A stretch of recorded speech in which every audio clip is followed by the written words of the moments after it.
Poco X8 Pro versus Poco F7 versus iQOO Neo 10R। तीनों smartphones performance centric phones हैं और अलग अलग बजट रेंज में आते हैं। iQOO Neo 10R अंडर 30,000 में मिल जाएगा। पोको X8 Pro जो कि रिसेंटली लॉन्च हुआ है ये 30 से 32,000 में अवेलेबल है और पोको F7 35,000 के बजट में मिलता है। तो अगर आप इन तीनों के बीच में कंफ्यूज हैं तो आज की इस वीडियो में हम डिटेल कंपैरिजन करेंगे, जहां पर सारी ही चीजों के ऊपर बात करेंगे और देखेंगे कौन सा स्मार्टफोन आपके लिए एक बेटर चॉइस रहने वाला है। बाकी वीडियो को स्टार्ट कर लेते हैं। अगर आपको किसी और स्मार्टफोन के ऊपर कंपैरिजन चाहिए तो नीचे कमेंट कर देना और इन तीनों स्मार्टफोन को मैंने नीचे टैग भी कर दिया, मतलब परचेस करना हो तो वहां से जाकर आप एक बार देख सकते हैं। वीडियो को स्टार्ट कर लेते हैं। सबसे पहले बात करूं पोको X8 Pro की, तो इसका हमारे पास बेस वेरिएंट अवेलेबल है 8+256 वाला, जो कि अभी मिल रहा है 32,999 में। 3,000 का बैंक ऑफर है। ऑफर लगा के आपको आराम से 30,000 के अराउंड ये मिल जाएगा। ये आता है 3 कलर और 2 स्टोरेज वेरिएंट के साथ। दूसरा है हमारे पास पोको F7, ये भी बेस वेरिएंट ही है 8+256 वाला, 3 कलर 2 स्टोरेज के साथ ये भी अवेलेबल है। नॉर्मली पहले ये 30-32,000 के आसपास अवेलेबल था, पर अभी 35,999 में मिल रहा है और 2,000 का बैंक डिस्काउंट है। क्रेडिट कार्ड ऑफर है। ऑफर लगा के आपको ये 35,000 के अंदर मिलेगा। और तीसरा स्मार्टफोन है iQOO Neo 10R, जो कि इन तीनों में ही सबसे सस्ता स्मार्टफोन है। 30,000 के अंदर without any bank offer 256 GB वाला मिल जाता है, पर अनफॉर्चुनेटली अभी का टाइम पे आउट ऑफ स्टॉक चल रहा है। और क्योंकि देखो इसे लॉन्च में भी थोड़ा टाइम हो गया है, तो कभी अगर ये इन स्टॉक आपको दिखे या ऑफलाइन में मिल रहा है तो जरूर आप इसे 30,000 के बजट में कंसीडर कर लेना। वैसे मेरे पास इसका बेस वेरिएंट अवेलेबल है 8+128 वाला, जहाँ पर UFS 3.1 की स्टोरेज है। अभी अनबॉक्सिंग एक्सपीरियंस की बात करूँ तो तीनों स्मार्टफोन में सारी ही चीजें मिल जाती है। Main smartphone cover, smartphone charger, SIM ejector tool. बाकी जो पोको के दोनों स्मार्टफोन है, इन दोनों में जो कवर आता है वो एक सिलिकॉन ब्लैक कलर का कवर है, इतनी जल्दी खराब नहीं होगा। और वही जो Neo 10R का कवर है ट्रांसपेरेंट मिलता है, जो कि टाइम के साथ साथ पीला पड़ जाएगा। बाकी अभी इन एंड फील की बात करूँ तो देखो तीनों स्मार्टफोन में सबसे बेस्ट इन एंड फील मुझे लगता है iQOO Neo 10R का, क्योंकि इसकी जो साइड्स हैं वो कर्व है, पर एट द सेम टाइम जो बिल्ड क्वालिटी है वो पॉलीकार्बोनेट वाली है। बैक से थोड़ा इसका जो ये ब्लू वाला कलर है गेमिंग लुक देता है और इन एंड भले अच्छा फील होता है, पर एट द सेम टाइम थोड़ा सा आपको प्लास्टिक की फील होने वाला है। वहीं दूसरी तरफ जो दोनों पोको के स्मार्टफोन है ये हाथ में होल्ड करते से पता चलता है कि थोड़े से स्टडी स्मार्टफोन है। पोको X8 Pro स्पेशली क्योंकि ये अभी स्मॉल फॉर्म फैक्टर के साथ आया है। बैक में मिनिमल डिजाइन देखने को मिल जाता है, साइड फ्रेम यहाँ पर मेटल की है और इन हैंड बहुत ही अच्छा फील होता है। अगर आपके हाथ छोटे हैं या फिर सिंगल हैंड आप स्मार्टफोन को ज्यादा यूज करते हो तो आपको ये बेटर जमने वाला है। बाकी F7 की बात करूँ तो तीनों स्मार्टफोन में सबसे भारी स्मार्टफोन है ये। बैक ग्लास की देखने को मिल जाती है। हमारे पास इसका ग्रे कलर है। कैमरा मॉड्यूल तो मिनिमल सा है, पर बैक में जो यहाँ पर डिजाइन है लिमिटेड एडिशन लिखा हुआ स्नैपड्रैगन का लोगो, वो थोड़ा सा गेमिंग वाइब देता है। यहाँ पर भी मेटल फ्रेम मिल जाती है। बाकी प्रोटेक्शन की बात हो ही रही है तो यहाँ पर पोको X8 Pro और F7 दोनों में ही गोरिल्ला ग्लास 7i का प्रोटेक्शन है और Neo 10R में शॉर्ट सेंसेशन की प्रोटेक्शन मिलती है। उसके साथ साथ X8 Pro और F7 दोनों में ही IP69 की रेटिंग मिल जाएगी, पर 10R में मिसिंग है। यहाँ पर सिर्फ IP65 की रेटिंग मिलती है। तीनों स्मार्टफोन में नैनो सिम का सपोर्ट मिल जाएगा। तीनों में ही डुअल स्पीकर्स मिलते हैं। स्पीकर की क्वालिटी की बात करूँ तो देखो तीनों में जब हमने कंपेयर किया, नंबर 3 पे मैं रखूंगा iQOO Neo 10R को। जब साइड बाय साइड हमने जब म्यूजिक प्ले करके देखा तो Neo 10R की जो साउंड की क्वालिटी है मुझे दोनों ही पोको स्मार्टफोन से थोड़ी सी कम लगी है। अभी पोको F7 और X8 Pro में से मुझे X8 Pro की साउंड क्वालिटी बेटर लगी, जहां पर इसने बेटर वोकल्स को हैंडल किया, लाउडनेस भी ज्यादा थी F7 से। F7 का साउंड क्वालिटी भी अच्छी है। बाकी डिस्प्ले की बात कर लेते हैं तो यहाँ पर X8 Pro में सबसे छोटी डिस्प्ले मिलती है 6.59 इंचेस की मीडियम कॉम्पैक्ट स्मार्टफोन है। Neo 10R में 6.78 इंचेस की डिस्प्ले और F7 में 6.8 इंचेस की। तीनों में 1.5 के रेजोल्यूशन मिल जाएगा, पर जो Neo 10R है यहाँ पर 144 Hz का रिफ्रेश रेट मिलता है। डिस्प्ले की ब्राइटनेस की बात करो देखो ऑन पेपर X8 Pro सबसे ब्राइटेस्ट है। F7 में 1700 नीट्स की हाई ब्राइटनेस है और Neo 10R में 1800 नीट्स की हाई ब्राइटनेस है। पर रियल लाइफ में जब हमने चेक किया तो Neo 10R तीनों ही स्मार्टफोन में सबसे कम ब्राइट फील हुआ। कोई एक्स्ट्रा ब्राइटनेस वाला मोड भी नहीं है। वहीं जो X8 Pro और F7 में यहाँ पर सनलाइट वाला मोड देखने को मिल जाता है और सनलाइट मोड ऑन करने के बाद अराउंड 150-200 नीट्स का यहाँ पर डिफरेंस आने वाला है। सबसे ज्यादा ब्राइटेस्ट मुझे X8 Pro की डिस्प्ले लगी, सेकंड पे F7 और थर्ड पे Neo 10R था। बेजल्स की बात करूँ तो तीनों स्मार्टफोन में जो दोनों ही पोको डिवाइसेस है दोनों के बेजल्स ऑलमोस्ट सेम है। Neo 10R के बेजल्स थोड़े से मोटे देखने को मिल जाएंगे, चीन बेजल्स भी यहाँ पर मोटे हैं। डिस्प्ले की क्वालिटी की बात करूँ तो देखो रेजोल्यूशन अच्छा मिल जाता है, 4K HDR का सपोर्ट भी है। पर जब हमने साइड बाय साइड देखा तो जो पोको X8 Pro और F7 दोनों की डिस्प्ले थोड़ी सी नेचुरल साइड कहेंगे या फिर थोड़ी सी डल लगती है। वहीं as compare to Neo 10R की डिस्प्ले थोड़ी सी सेचुरेटेड फील होने वाली है, कलर थोड़े से उभर के आते हैं। बाकी तीनों स्मार्टफोन में इनफ ब्राइटनेस मिल जाती है, भले आप इंडोर यूज करो या आउटडोर, कोई भी दिक्कत नहीं आने वाली है। अभी तक अगर आपको वीडियो पसंद आ रही है तो वीडियो को लाइक कर देना, सब्सक्राइब कर देना, वीडियो को हाइप भी कर देना। अभी थोड़े से मेन पार्ट की बात कर लेते हैं जो कि है परफॉर्मेंस की। Neo 10R में यहाँ पर 8 Gen 3 वाला प्रोसेसर मिलता मिलता है पोको F7 में स्नैपड्रैगन 8 Gen 4 और X8 Pro में Dimensity 8500 अल्ट्रा प्रोसेसर मिलता है। एंतुतु स्कोर तीनों स्मार्टफोन में F7 का सबसे ज्यादा है, अराउंड 22,40,000 के आसपास। सेकंड पे है पोको F7 जिसका 20 लाख के आसपास है, और नियो 10R का एंतुतु स्कोर 17 लाख के अराउंड मिल जाता है। स्टोरेज की बात करो तो यहाँ पर नियो 10R क्योंकि हमारे पास बेस वेरिएंट है तो UFS 3.1 की स्टोरेज है। अगर आप इसके 256 वाले वेरिएंट के साथ जाते हैं तो वहाँ पर UFS 4 वाली स्टोरेज मिल जाएगी। X8 Pro और F7 दोनों में ही UFS 4.1 की स्टोरेज मिल जाती है। हमने यहाँ पर छोटे मोटे कुछ टेस्ट किए थे, जैसे कि बूटअप टेस्ट किया था जहाँ पर फर्स्ट टाइम में iQOO Neo 10R थोड़ा सा लेट फील हुआ, इसलिए हमने जब सेकंड बार टेस्ट किया तो यहाँ पर X8 Pro नंबर 1 पे था, सेकंड पे Neo 10R था और थर्ड पे F7 था। फिर हमने यहाँ पर KineMaster टेस्ट किया जहाँ पर हमने same project same video file को सेम एक्सपोर्ट सेटिंग पे एक्सपोर्ट किया था। एक्सपोर्ट सेटिंग की बात करूँ तो F7 में यहाँ पर आप 8K वीडियो रिकॉर्ड कर सकते हैं, वहीं जो Neo 10R और X8 Pro है दोनों में ही 4K वीडियो एक्सपोर्ट करने का ऑप्शन मिलता है। हमने सेम सेटिंग में 4K वीडियो एक्सपोर्ट करी, जहाँ पर X8 Pro नंबर 1 पे था, सेकंड पे F7 था,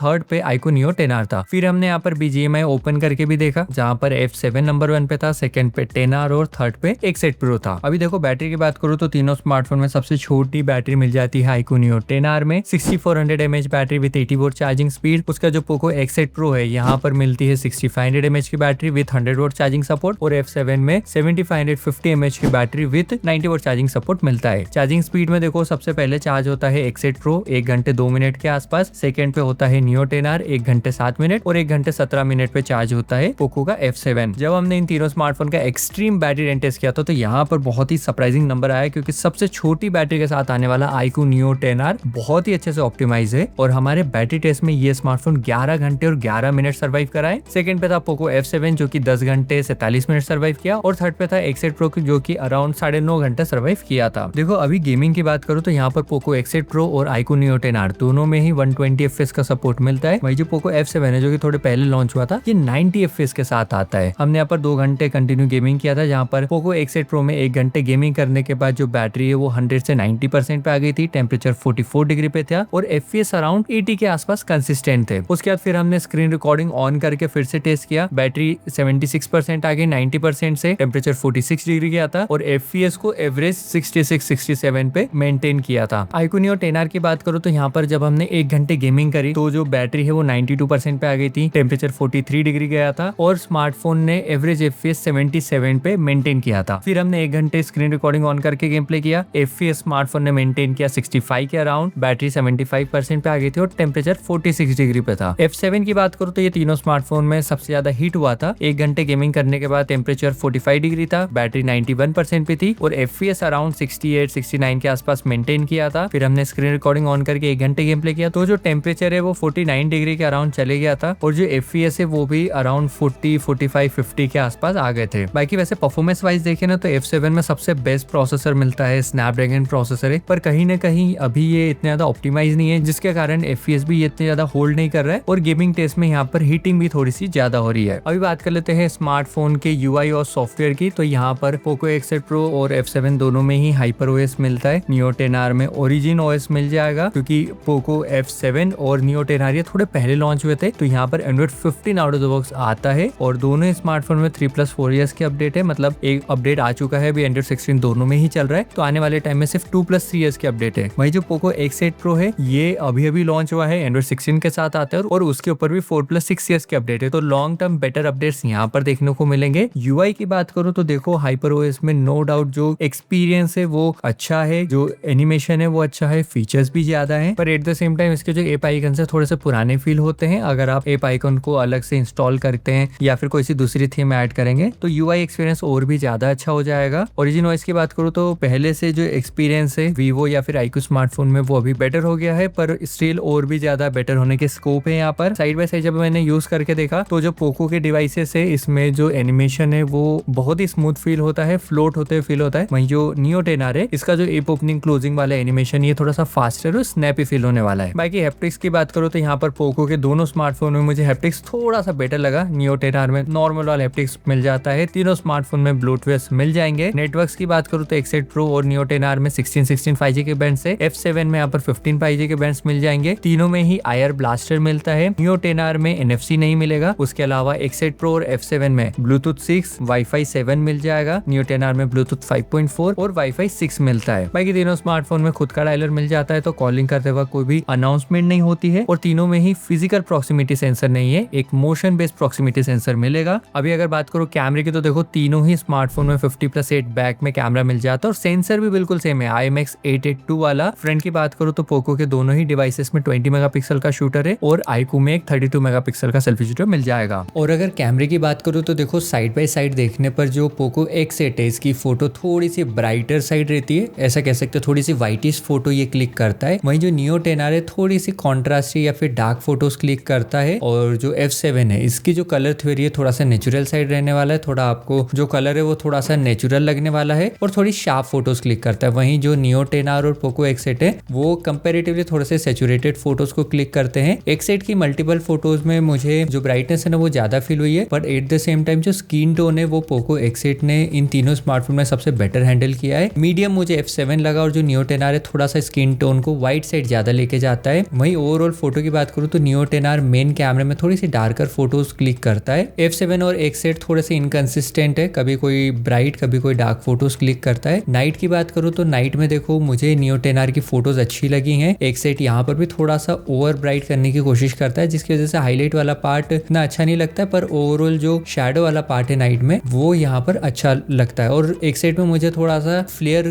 भी थोड़ा ज्यादा फील हुआ। वहीं ये जो स्काई है इसे थोड़ा सा बेटर हैंडल करता है। नाइट में जो ह्यूमन सब्जेक्ट है उसे मेरे ख्याल से F7 और X8 ने बेटर हैंडल किया है Neo 10R के कंपैरिजन में। और मैंने कुछ यहाँ पर पोर्ट्रेट फोटोज भी क्लिक करी थी। सेल्फी फोटोज की बात करूँ तो ये रहे कुछ साइड बाय साइड सैंपल्स जहाँ पर फ्रंट से मुझे Neo 10R की सेल्फी थोड़ी सी बेटर फील हुई है F7 और X8 Pro मुझे सेकंड नंबर पे फील हुआ है। अल्ट्रा वाइड एंगल की बात करूँ तो देखो यहाँ पर मुझे Neo 10R थोड़ा सा सैचुरेटेड फील हुआ और वेल बैलेंस इसकी फोटोज आती है। वहीं जो पोको X8 Pro है वो थोड़ा सा ब्राइटर साइड फील होता है और F7 थोड़ा सा डार्कर या फिर कॉन्ट्रास्टी फील होता है जो कि साइड बाय साइड देखने पर Neo 10R या फिर X8 Pro जितना अच्छा नहीं लगता है। X8 Pro थोड़ा सा मुझे व्हाइटिश साइड लगा है। कलर थ्योरी की बात करूँ तो Neo 10R थोड़ा सा येलोइश फोटोज क्लिक करता है और थोड़ी सी सैचुरेटेड फोटोज क्लिक करता है।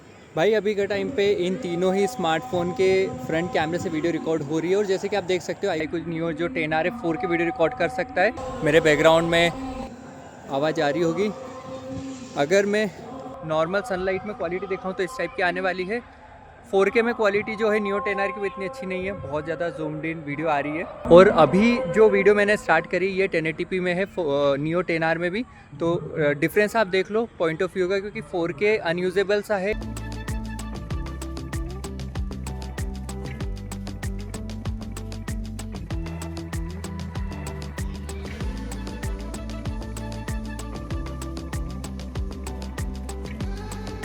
बाकी दोस्तों ये तो था हमारा डिटेल कंपैरिजन इन तीनों स्मार्टफोन के बीच में। होपफुली अभी तक आप डिसाइड कर पाए होंगे आपको कौन सा स्मार्टफोन के साथ जाना है। पर्सनली अगर मैं अपना एक्सपीरियंस बताऊं तो देखो बजट अगर आपका कम है 30,000 के अंडर तो यहाँ पर 10R बेस्ट चॉइस निकल के आती है, जहाँ पर सबसे पहला तो ऑप्टिमाइजेशन बहुत अच्छा है, स्टेबिलिटी अच्छी है, FPS अच्छे से हैंडल करता है, कैमरे वाला पार्ट भी इतना खराब नहीं, मतलब कैमरा भी यहाँ पर अच्छा मिल जाएगा। बस एक जो प्रॉब्लम है यहाँ पर वो यही कि थोड़ा सा आउट ऑफ स्टॉक चल रहा है अभी के टाइम पे। वहीं अगर बजट अगर आपका 30-35,000 के आसपास है, आपको मिड साइज फॉर्म फैक्टर में एक परफॉर्मेंस सेंट्रिक स्मार्टफोन चाहिए, कैमरा वैमरा इतना ज्यादा मैटर नहीं करता है, तो आप X8 Pro के साथ जा सकते हैं। और वहीं बड़ी डिस्प्ले चाहिए या फिर पोको या परफॉर्मेंस बेटर चाहिए तो पोको F7 के साथ भी जा सकते हैं। बाकी दोस्तों आज की इस वीडियो के लिए बस इतना ही। आप मुझे बताओ आप इन तीनों में से किस स्मार्टफोन के साथ जाने वाले हो। अगर आपको किसी और स्मार्टफोन का कंपैरिजन चाहिए तो उसके लिए नीचे कमेंट कर देना। बाकी मैं मिलूंगा आपसे अगली वीडियो में, तब तक के लिए जय हिंद।